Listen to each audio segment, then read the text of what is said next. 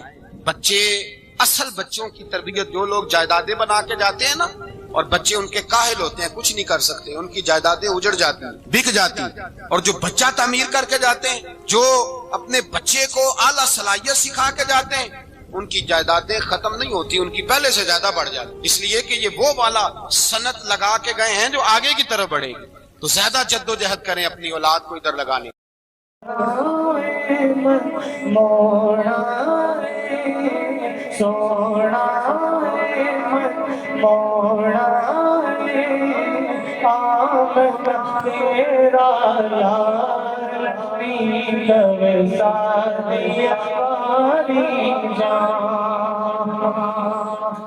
اپنی گل کرے گا رب کی بولی بول، سن کے مٹھڑے بول دیڑیو، من میرا پیا ڈول، من میرا پیا ڈول۔ ہاتھ بلند کر کے تیریاں کیا